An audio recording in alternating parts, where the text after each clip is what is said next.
TV9 Bharatvarsh सत्ता सम्मेलन का अगला सेशन बहुत दिलचस्प होने वाला है। कुछ दिनों में ही 2024 के लोकसभा चुनाव की तारीखों का ऐलान हो जाएगा। इस वक्त देश के हर गली, हर मोहल्ले, घर चौराबारे की हर बैठक में एक ही चर्चा है, 2024 के चुनाव में क्या होने वाला है, किसकी सत्ता आने वाली है।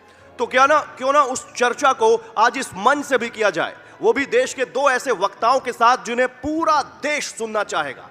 इस सेशन के लिए मैं मंच पर बुलाना चाहूंगा कांग्रेस के सांसद प्रमोद तिवारी जी और बीजेपी नेता गौरव भाटिया जी को, जिनसे बातचीत करने वाले हैं मेरे सहयोगी राहुल सिन्हा। राहुल प्लीज जोरदार तालियों के साथ करें स्वागत। तालियों में जोश दिखना चाहिए, क्योंकि ये जोश अभी आपको इनकी बातों में दिखेगा और फिर आप खुद को रोक नहीं पाएंगे।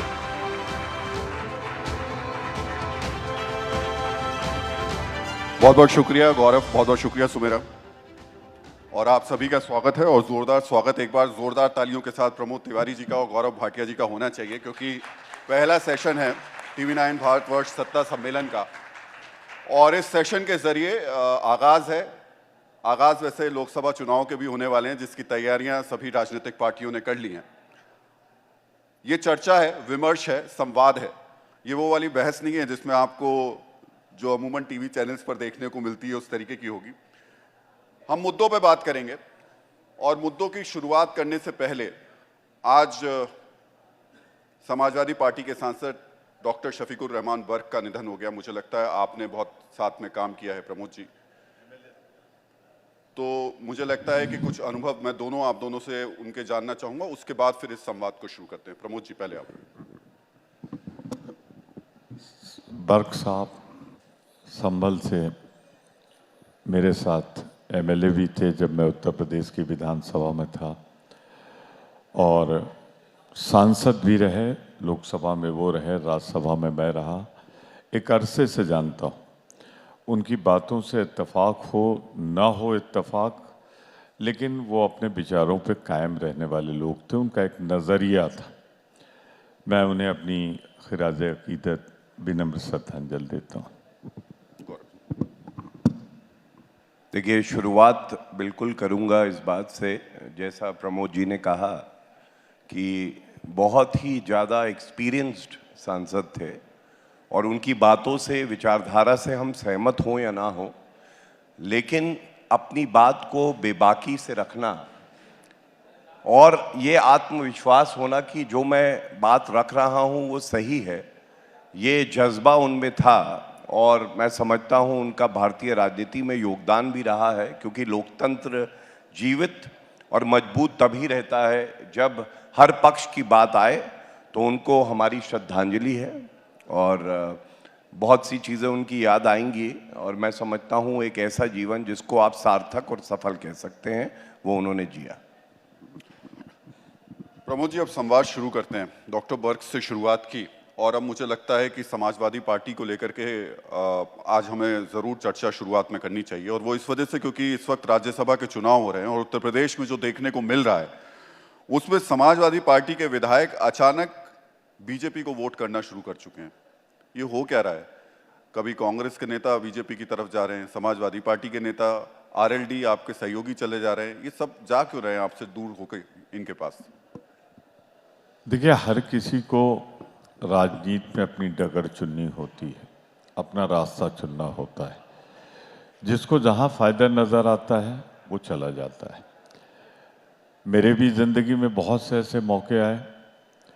मेरा तो सन 80 में पहली बार मैं इलेक्ट हुआ था।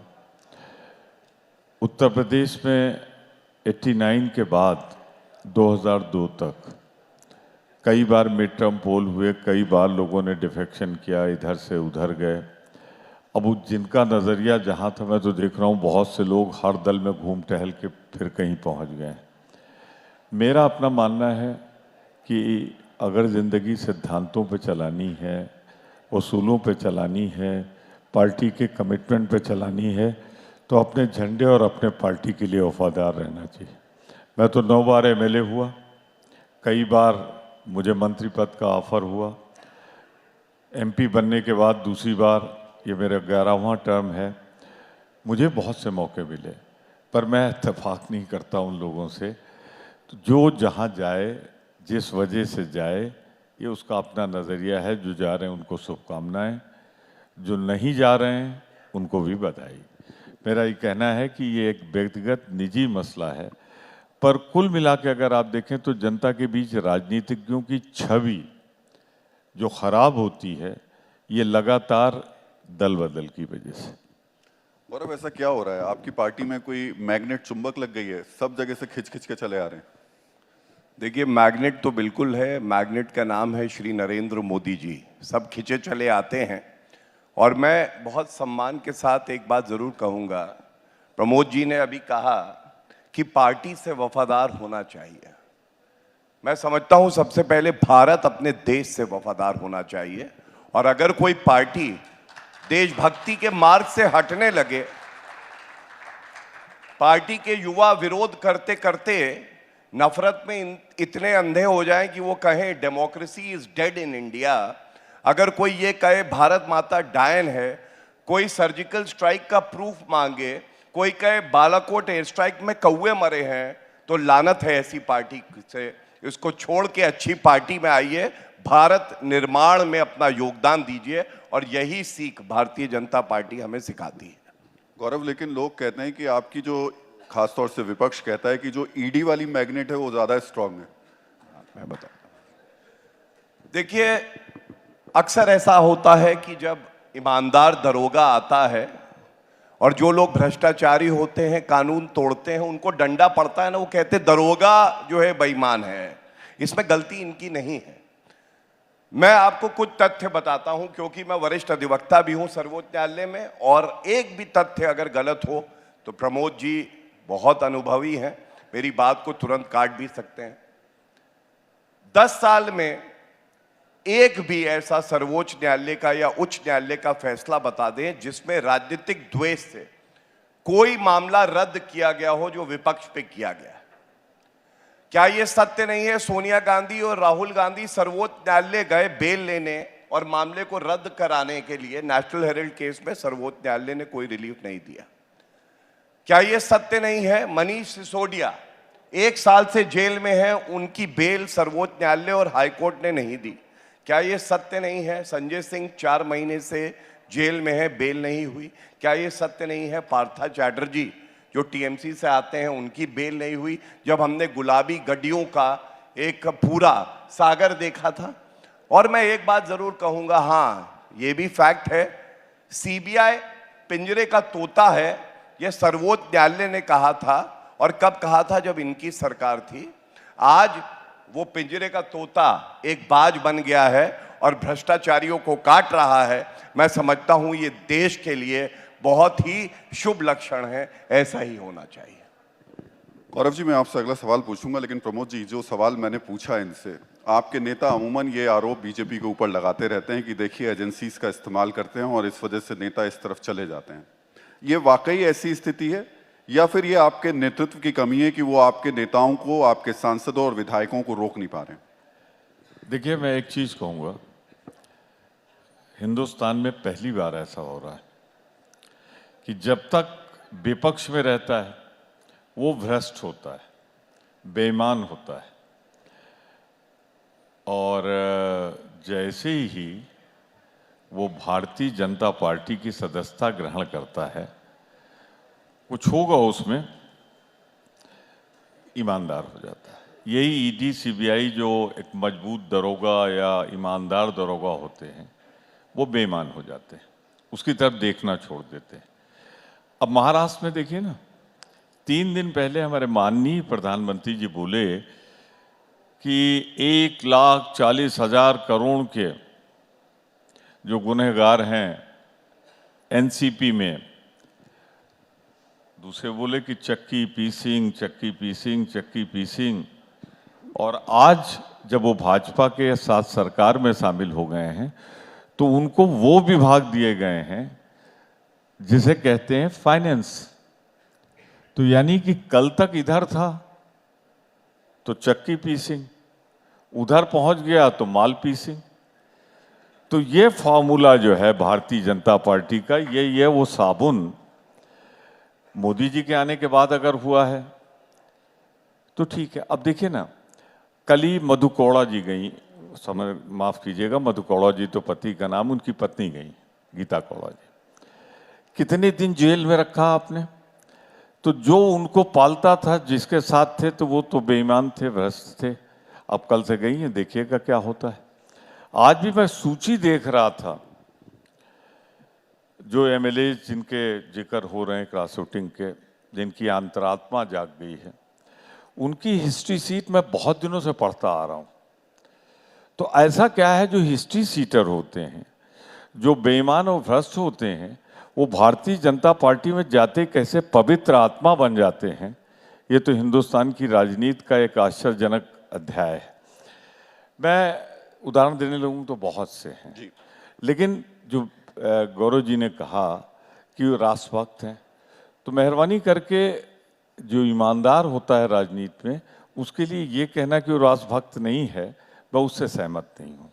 हम अपने लिए कह सकते हैं, मैं किसी के लिए कुछ नहीं कह रहा हूँ जी, क्योंकि मैंने कभी पार्टी नहीं बदली है, तो मैं पार्टी के प्रति भी वफादार हूँ और देश के लिए अपनी जान कुर्बान कर सकता हूँ, पर देश के हितों से समझौता नहीं कर सकता।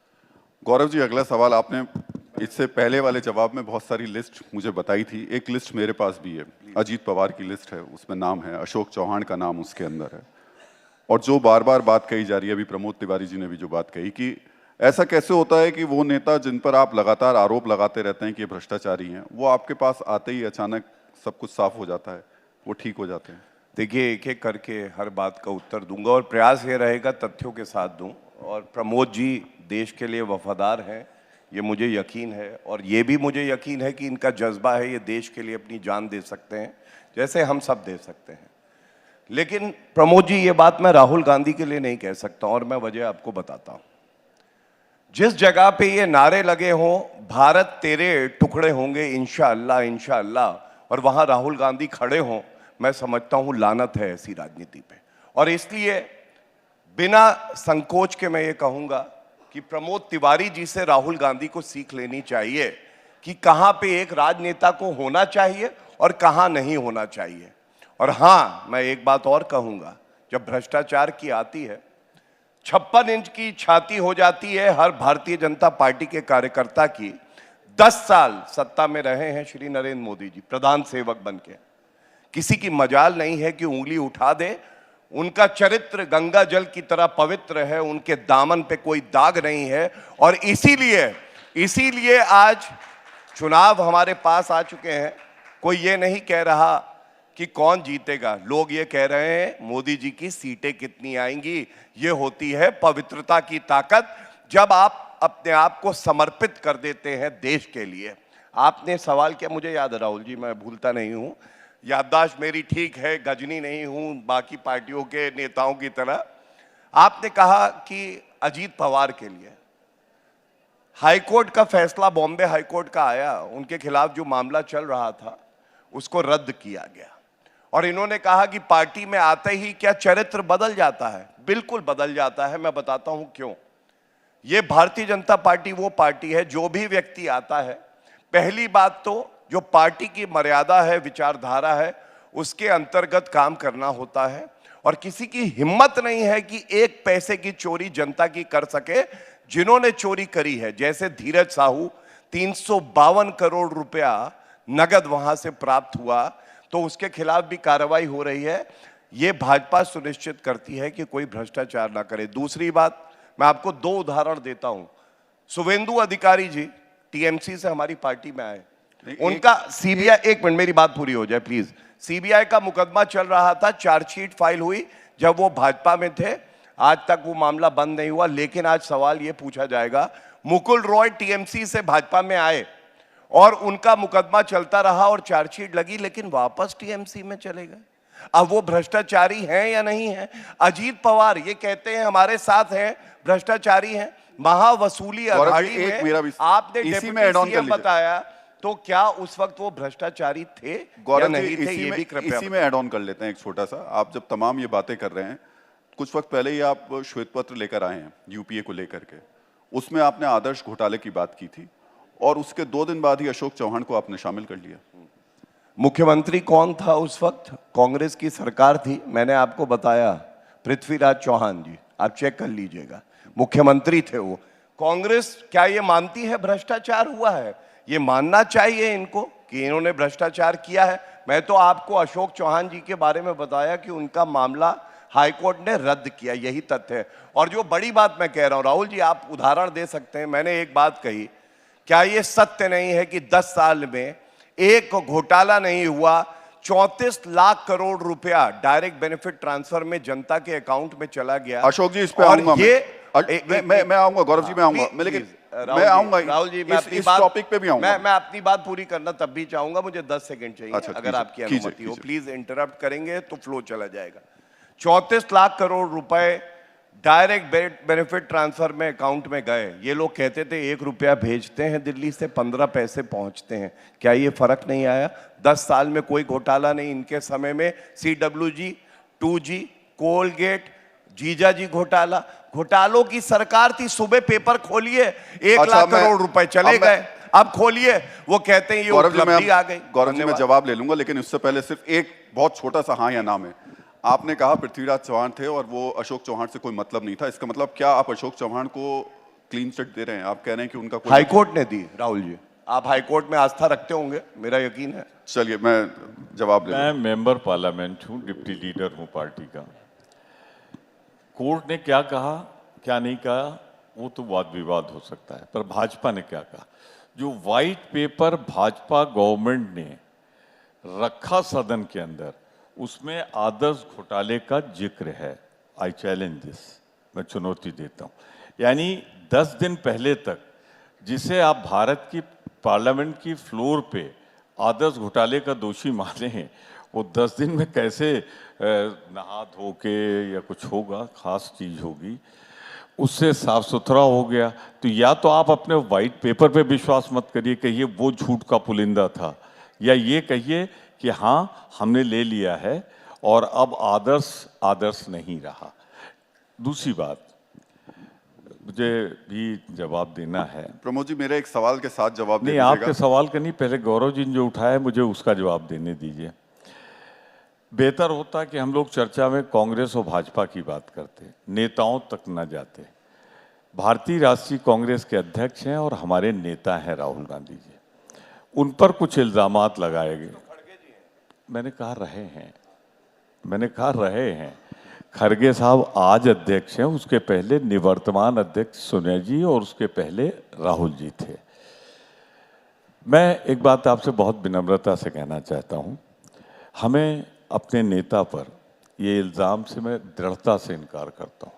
अब भीड़ में कई नारे लगे हों, कोर्ट में है, लगे कि नहीं लगे वहाँ तय होगा, पर क्या मुफ्ती परिवार के लिए आतंकवादी और आतंकवादी की बेटी नहीं कहा जाता था?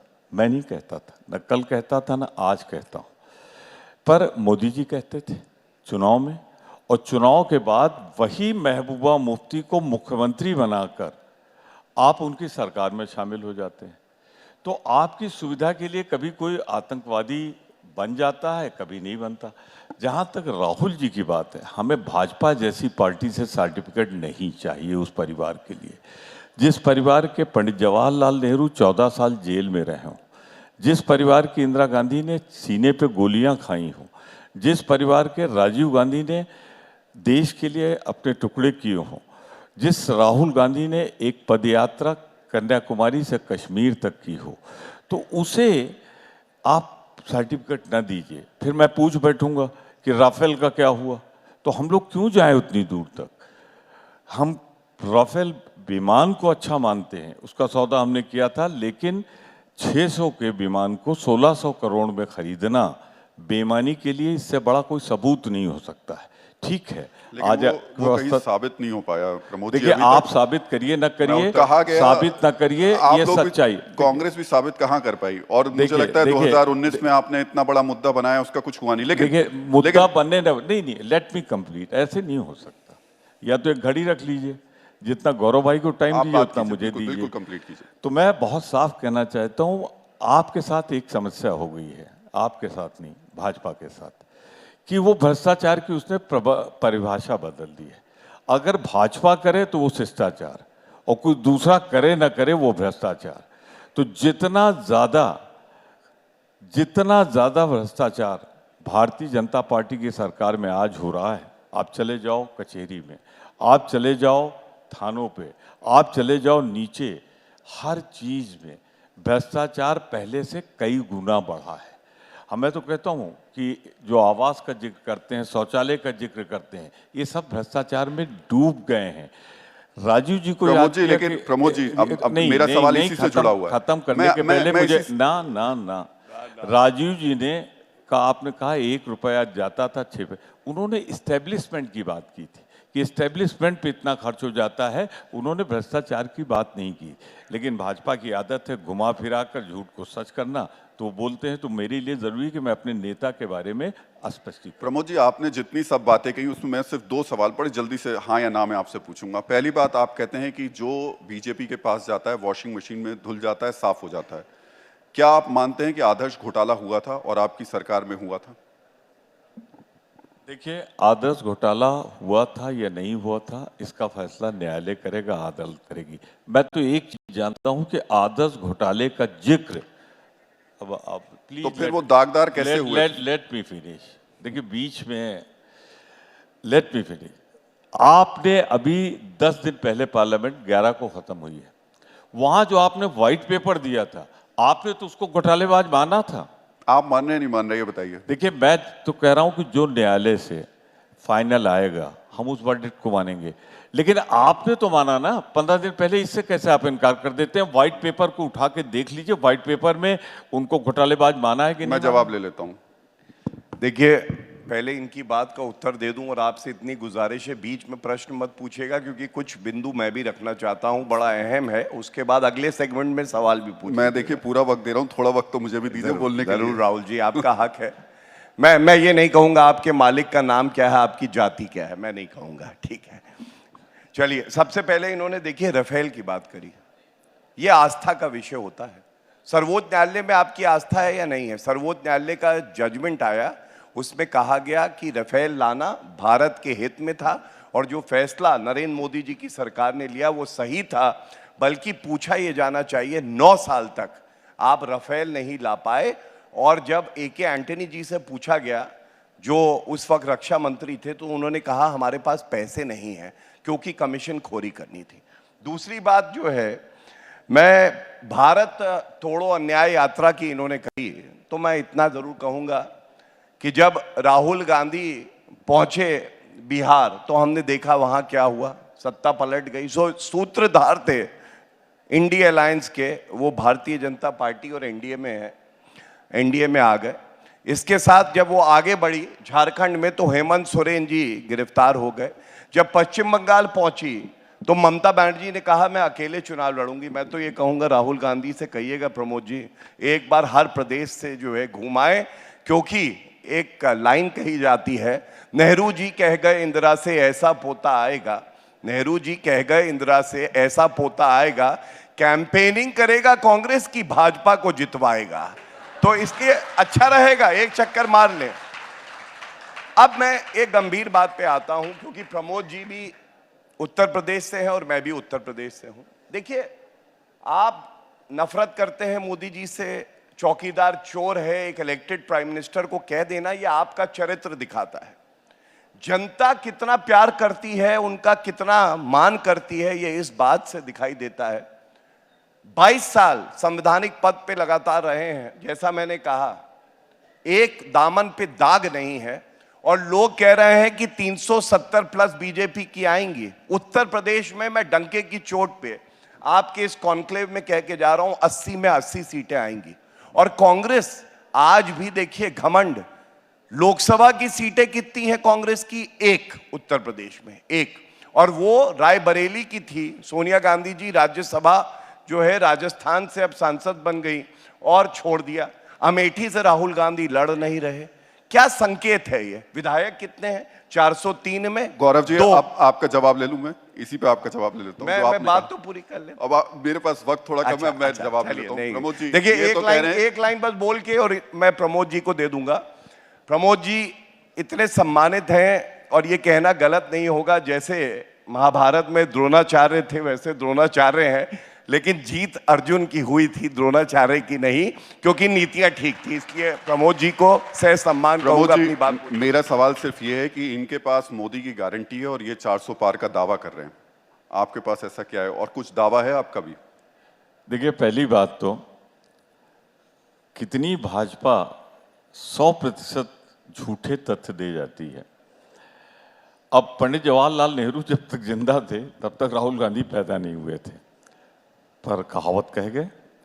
तो इसी तरीके से इनसे 0% से लेके 100% तक जब मोदी जी बोले तो छान के निकालना बड़ा मुश्किल हो जाता है इसमें सच कौन। रही गारंटी की बात, तो गारंटी तो 15 लाख की भी थी भैया, मोदी जी तो थे, कोई दूसरा था। गारंटी तो 2 करोड़ रोजगार की भी थी, गारंटी तो 30 रुपए पेट्रोल की भी थी, गारंटी तो अगर मैं कह दूं तो अच्छे दिन की भी थी। कोई तो नहीं आया। तो जिस आदमी की गारंटी खुद ही जब्त हो चुकी हो वो दूसरी गारंटी दे तो उस पर विश्वास कौन करेगा। मैंने तो 4-5 बातें कही थी, कहा था महंगाई घटेगी। एक और बड़ा उस समय पॉपुलर हुआ था कि लगता है मनमोहन सिंह जी प्रधानमंत्री थे कि डॉलर के मुकाबले रुपया मनमोहन सिंह जी की उम्र प्रधानमंत्री जी की भी उम्र पार कर जाएगा। उनके जमाने में तो नहीं किया, लेकिन आज मोदी जी जहां तक मैं जानता हूं 73 ऑफ हो और डॉलर 83 पे पहुंच गया। और उस समय ही मोदी जी ने कहा था जैसे जैसे रुपए का भाव गिरता है देश की प्रतिष्ठा गिरती है। तो अगर मोदी जी पे ही विश्वास कर लूं मैं, जो विश्वास करने लायक नहीं है मैं मानता हूं, फिर भी कर लूं तो इसके मतलब देश की प्रतिष्ठा मोदी जी के कार्यकाल में गिरी। तो मैंने 5-6 गारंटियां गिना दी जो हमारे सामने है। ये भी नहीं कहा जा सकता पेट्रोल का दाम बढ़ा क्योंकि इंटरनेशनल मार्केट में कम हुआ। 30 लाख करोड़ से ज्यादा कंपनी। दे दीजिए, मैंने जो पूछा क्या था क्या आप पूछा इतने था, वरिष्ठ क्या नेता हैं। पूछा था? ये तो 400 का दावा कर रहे हैं, आपका कोई आकलन दावा है कि कितने आपका गठबंधन पूरा लेकर आएगा सीट्स? इंडिया गठबंधन उतने लोगों को लेके आएगा जिससे हम सरकार बना सकें। और ज्योति अब बोलना है तो मैं कह दूं 540 हमारी आएगी। अब इनको तो 400 बोलना है, अभी 400 का फिगर कहां से निकाल के लाए हैं ये बताएं। कर्नाटक में कम होंगे, मध्य प्रदेश में कम होंगे, छत्तीसगढ़ में कम होंगे, हर जगह राजस्थान में कम होंगे। ये कैसे 400 पहुंचेंगे ये तो यही बताएं। अब ये तो ये भी कह देते हैं कि नेता विरोधी दल ने भी 400 का।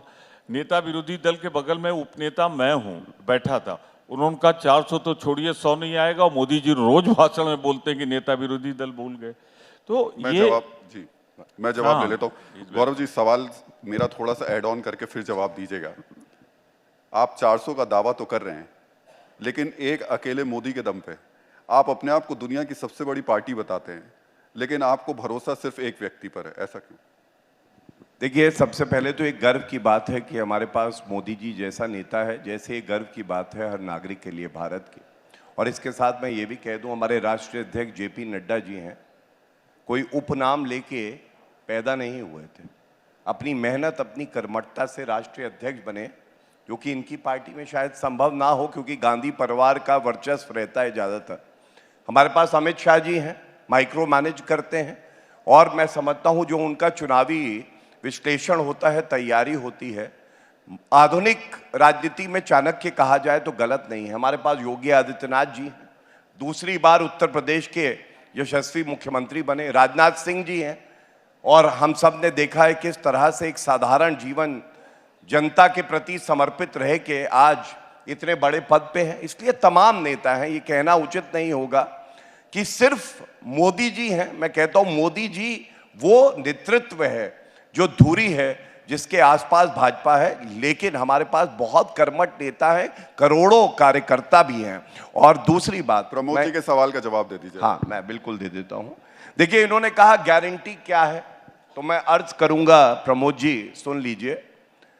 इन्हें गुमा है कि तुम्हारी उड़ान कम है, इन्हें गुमा है कि तुम्हारी उड़ान कम है, मुझे यकीन है कि पूरा आसमान कम है। यह है भारतीय जनता पार्टी। और गारंटी मैं बाकी बातें नहीं करूंगा राहुल जी, जो कोई ना कर सका, इम्पॉसिबल टर्न्ड इनटू पॉसिबल, वो व्यक्ति नरेंद्र मोदी जी हैं। मैं आपको बताता हूं, अनुच्छेद 370 70 साल कोई हिला नहीं पाया था, संविधान कहता था टेम्पररी है। किसने हटा के दिखाया? नरेंद्र मोदी जी। भव्य राम मंदिर बनाने की बात थी, यही लोग तंज कसते थे हम पे, मंदिर वहीं बनाएंगे, तारीख नहीं बताएंगे। आज हम कह रहे हैं मंदिर वहीं बनाया है, तारीख भी बताया है, तुमको भी बुलाया है, आप आ नहीं सके, ये अलग बात है। मंदिर अपने आपने अपने बनाया कर्मों की बात है। गौरव जी, मंदिर आपने बनाया या सुप्रीम कोर्ट ने बनवाया? बहुत अच्छा सवाल लगा मुझे। सर्वोच्च न्यायालय के फैसले से बना है, लेकिन ये सच्चाई है, 4 प्रदेशों की सरकार न्यौछावर कर दी वो भारतीय जनता पार्टी है, जिसने रथ यात्रा निकाली वो भारतीय जनता पार्टी है। लाल कृष्ण आडवाणी जी आगे आगे चलते थे, लाखों हिंदू आगे आगे उनके साथ रहते थे। और सबसे बड़ी बात है, सर्वोच्च न्यायालय में जब तक भाजपा की सरकार उत्तर प्रदेश में नहीं आई, ट्रांसलेशन होना था 40,000 पेज का, हो नहीं रहा था। योगी आदित्यनाथ जी आए, हियरिंग के लिए जरूरी था, कुछ माह में करके दिया, इसलिए सुनवाई हुई और फैसला आया। ये ताकत होती है जब आप जानते हैं कि हिंदू हमारी संस्कृति है, हमारी पहचान है, भारत की पहचान है, और इसमें कोई गलत बात नहीं है। हमें इस पे गौरव जी, मैं अब जवाब ले लेता हूं। प्रमोद जी, मेरे सवाल के साथ इसको जवाब जरूर दीजिएगा। बीजेपी ने राम मंदिर को जिस तरीके से इस वक्त मुद्दा बनाया हुआ है, और राहुल गांधी को जो मंदिरों में जाना पड़ रहा है, आपको लग रहा है कि अब इस पिच पर तो बीजेपी आपको लेकर आ गई है, आपके तमाम मुद्दे पीछे रह गए हैं और आपको भी हिंदुत्व पर आना पड़ रहा है? आपसे एक बात पर सहमत हूं कि मंदिर, और मैं उसे विद एविडेंस दे दूंगा, सुप्रीम कोर्ट ने मजबूर करके भाजपा से बनवाया, वरना आप इनका घोषणा पत्र 1991 का पढ़ लें, 93 का पढ़ लें, उसके बाद गोल कर दिया है। उसमें था जब हमारी सरकार बन जाएगी तो हम मंदिर बनाएंगे। सरकार बनी, पहली सरकार खुद की उत्तर प्रदेश में 91 में। मैं उस समय विरोधी दल में कांग्रेस पार्टी का नेता था। मैंने सवाल पूछा कल्याण सिंह जी, आपका तो घोषणा पत्र कह रहा है, 91 में बनी थी सरकार, घोषणा पत्र कह रहा है कि हम सत्ता में आएंगे तो मंदिर बनाएंगे। कल्याण सिंह का जवाब विधानसभा में है, on the floor of the house, कि अभी नहीं, जब केंद्र में सरकार आ जाएगी तब हम दोनों मिलकर कानून बदलेंगे और कानून से मंदिर बनाएंगे। 96 से लेकर लगातार केंद्र में भी भाजपा की सरकार रही, प्रदेश में भी भाजपा की सरकार रही। मैंने पूछा कि अब तो बनाओ मंदिर, तब भी मैं विधानसभा में था।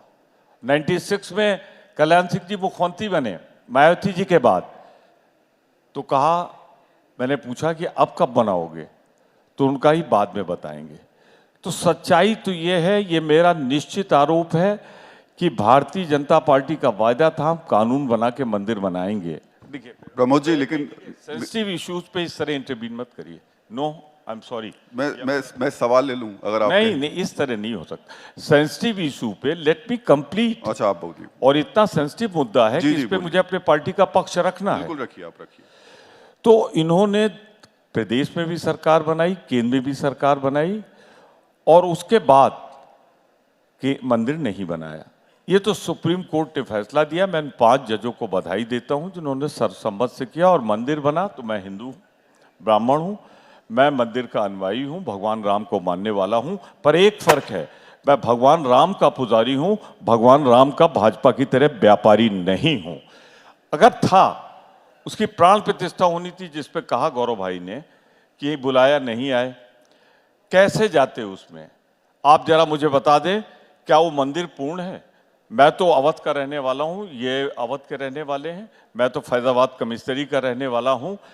अपूर्ण मंदिर की प्राण प्रतिष्ठा नहीं की जाती है, और की जाती है तो देश का अनिष्ट होता है। ये अलग बात है कि उसी दिन भूकंप आ गया था दिल्ली में। मैं फिर आपसे कहना चाहता हूं, मंदिर तब तक पूर्ण नहीं होता जब तक उसकी ध्वजा नहीं लग जाती। आज तो सही बात यह है कि मंदिर पूर्ण होगा 1 साल बाद। भाजपा की मजबूरी है प्राण प्रतिष्ठा करना, क्योंकि चुनाव तो मार्च अप्रैल में होना है, और अगर 1 साल ये इंतजार करते तो महंगाई, बेरोजगारी का मुद्दा इन्हें दबा रहा था। इसलिए मंदिर का भी इस्तेमाल इन्होंने अपने राजनीतिक हित के लिए किया है, और मंदिर के इनके लिए चुनाव का मुद्दा हो सकता है, हमारे लिए आस्था और विश्वास का मुद्दा है। मैं प्रदेश का पर्यटन मंत्री रहा हूं। राम जन्मभूमि पर आज मंदिर नहीं बना है, मैं इसकी घोषणा यहां करता हूं। इन्होंने राम मंदिर जन्मभूमि से अलग 100 मीटर से ज्यादा मंदिर बनाया है। इन्होंने मंदिर के साथ छल किया है, कपट किया। ये मैं बहुत बड़ा आपने आरोप लगाया। मैं गौरव आपके पास आ रहा हूं, लेकिन एक सवाल मेरा भी है। प्रमोद जी वो सुन लीजिए, आपने बीच में तो मुझे कहा था कि आप रोक रहे हैं। प्रमोद जी, इनके मैनिफेस्टो में तो था कि मंदिर बनाएंगे, आपने कहा बाद में नहीं था। आपके जो हमारे मैनिफेस्टो में भी था। आपके जो हलफनामे में लिखा गया कि राम एक कल्पना है, उसका कैसे होगा? आप ही के नेताओं ने हलफनामा लगाया। वो अटल जी के सरकार में लिखा गया था और वही शपथ पत्र दिया गया था। मैं कुछ कह लूँ, गलत तथ्य पेश किए जा रहे हैं। धन्यवाद। हाँ, देखिए, सबसे पहले तो क्योंकि संविधान की ज्ञाता प्रमोद जी भी हैं और मैं भी हूं, मैं एक बात बता दूं, जब कोई मामला लंबित होता है तो उस पर कोई आप विधायक लाएं या कोई एक्ट लाएं, ये प्रॉपर नहीं होता। बल्कि भाजपा का मैनिफेस्टो क्या कहता है? भाजपा का मैनिफेस्टो अंत तक एक बात हर बार कहता था, संवैधानिक रास्ता निकालते हुए भव्य राम मंदिर का निर्माण करेंगे। और आपने बिल्कुल सही याद दिलाया। पहली बात इन्होंने कहा भगवान राम काल्पनिक है, और इनके मुंह से निकल गया ऐसा मंदिर अनिष्ट होता है। तो मैं ये कहूंगा, भगवान राम हमारे कण कण में हैं। जहां भगवान राम का नाम जुड़ गया, उस देश का अनिष्ट नहीं हो सकता, उस मंदिर का अनिष्ट नहीं हो सकता, उस प्रदेश का अनिष्ट नहीं हो सकता। ये बहुत बड़ी भूल आपने करी है, बहुत बड़ी गलती आपने करी है। दूसरी बात, क्या ये सत्य नहीं है ये कहा गया कि लड़के लड़कियां छेड़ने मंदिर में जाते हैं? ये आस्था है राहुल गांधी की। क्या ये सत्य नहीं है कि कांग्रेस मुस्लिम पार्टी है? ये राहुल गांधी ने कहा। मैं केवल एक बात कहूंगा, तुष्टीकरण की राजनीति खत्म हो गई है। संतुष्टिकरण की राजनीति नरेंद्र मोदी जी ने शुरू करी है, और जिसका डंका पूरे विश्व में बज रहा है वो नेता है नरेंद्र मोदी जी। और इनको जलन हो रही है, वो जलन ठीक है, लेकिन आत्मचिंतन करिएगा। उत्तर प्रदेश की भी मैंने बात करी, जिस पार्टी की 425 लोकसभा सीटें थी, आज वो 52 सीटों की पार्टी बन के क्यों रह गई? और भाजपा 2 सांसद की पार्टी थी और 303 सांसदों की पार्टी क्यों बन गई? कुछ तो हमने ठीक किया होगा, जनता का विश्वास जीता होगा, ईमानदारी से सेवा। गौरव जी, लेकिन एक जो आरोप लगाया है उस पर तो जरूर आपका जवाब बनता है। प्रमोद जी का कहना है कि जिस जगह मंदिर बनना था आपने उस जगह नहीं बनाया, उससे हटके बनाया। ये बहुत बड़ा आरोप है। देखिए, मैं इतना ही कहूंगा, यह बिल्कुल गलत, बेबुनियाद है। और टीवी 9 भारतवर्ष की भी रिपोर्ट और तमाम चैनल की रिपोर्ट चली है। ये जो सारे ऐसे भ्रामक तथ्य डाले जाते हैं, ये कांग्रेस द्वारा ही डाले जाते हैं। और वो क्यों है? क्योंकि इनके पैरों के नीचे जमीन नहीं है। गजब ये है, फिर भी इन्हें यकीन नहीं है। प्रमोद जी, टाइम जोड़ लीजिएगा, एक एक तथ्य का जवाब दे दूंगा। हाई कोर्ट ने जो होल्ड किया था कि राम जन्मभूमि पे जो बना हुआ विवादित ढांचा है, वो विवादित ढांचा एक हिस्सा मंदिर को मिलेगा, एक मस्जिद को मिलेगा, एक संप्रदाय। आज उस जगह से मैं भरी सभा में टीवी 9 के लाइव शो में चुनौती देता हूं, मंदिर का निर्माण उस जगह पे नहीं हुआ।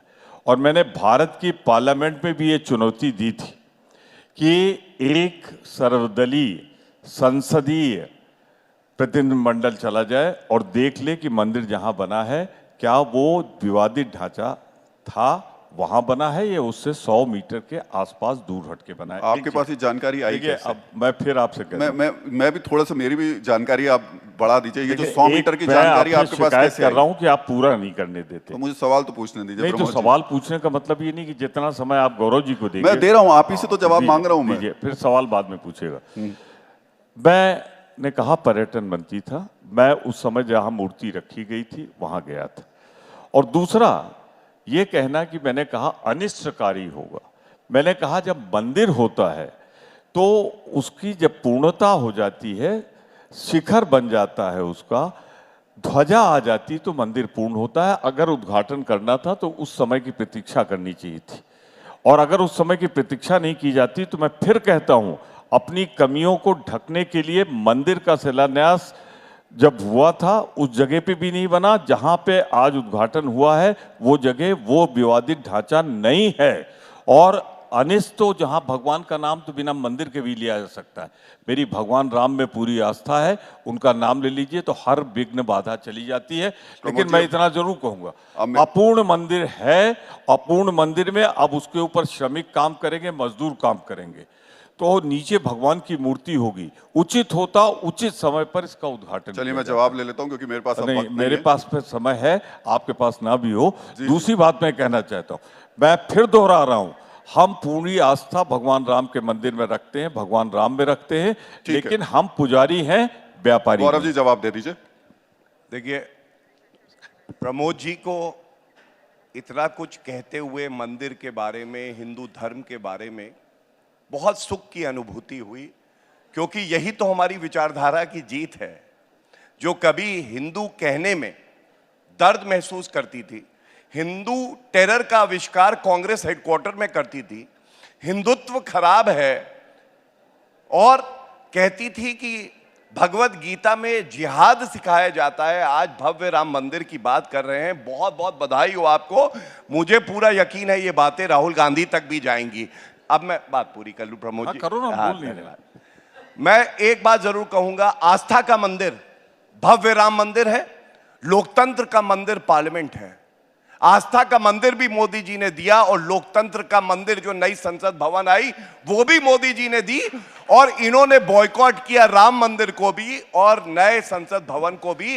ये किस्मत अपनी अपनी है, इसको कोई मुझे लगता है आप दोनों इसका कहेंगे कि मैंने पूरा इसका पूरा जवाब वक्त जरूर आप आप दोनों को इसका दिया है। जवाब आप नहीं प्रभु देने जी देंगे। मेरे पास में अब देखिए, वक्त नहीं है, आप पास समय ना हो, मेरे बस पास 10 सेकंड में मुझे मेरे जवाब पास है। 10 सेकंड में दे दीजिए। मैं आपसे एक चीज कह दे रहा हूं, और ये कोई फिक्स टाइम वाला नहीं है कनक्लेव, यहाँ पे थोड़ा बढ़ सकता है, घट प्रमोद जी, सकता है। मैं आपको मेरे बता अगले दूं, गेस्ट आ चुके हैं राहुल जी। जी बता दूं जी। आपको कि ये थोड़ा घट बढ़ सकता है, क्योंकि शुरुआत यहाँ से हुई थी, तो खत्म करने का अधिकार मुझे है। मुझे हिंदू हूँ, पूजा पाठ करता हूँ, मेरे चेहरे पे गौर से देख लीजिए, मंगल है, मंदिर से आया हूँ, टीका लगा हुआ है, इधर टीका नहीं है। चलिए, लेकिन अब प्रमोद जी आगे इससे आइए, साबित इससे दूसरी साबित बात नहीं पे- होता दूसरी- कि कौन दूसरी- हिंदुत्व है। दूसरी बात पे आइए। मैं माफी चाहूंगा, मैं लेकिन मेरे दूसरी पास अब बात वक्त पे आइए, नहीं मैं है। अपने प्रमोद समय जी, पे बल देता हूं कि मैं भगवान राम का पुजारी हूं, व्यापारी नहीं। भाजपा पे आरोप लगाता हूं कि महंगाई, भ्रष्टाचार, चलिए और ये मुद्दे बेरोजगारी देखने जैसे वाले होंगे। मुद्दे बहुत के बहुत लिए शुक्रिया मंदिर आप दोनों का, उपयोग गौरव हो जी, रहा प्रमोद जी, बहुत बहुत है। शुक्रिया। शक्ति और के- देखते हैं कि जो सत्ता 2024 यानी कि लोकसभा चुनाव आएंगे उसमें मुद्दे कौन से रहेंगे। बहुत बहुत धन्यवाद आपका। बहुत बहुत शुक्रिया आपका राहुल जी, बहुत बहुत शुक्रिया प्रमोद जी और गौरव जी। एक बार जोरदार तालियां हो जाए हमारे मेहमानों के लिए।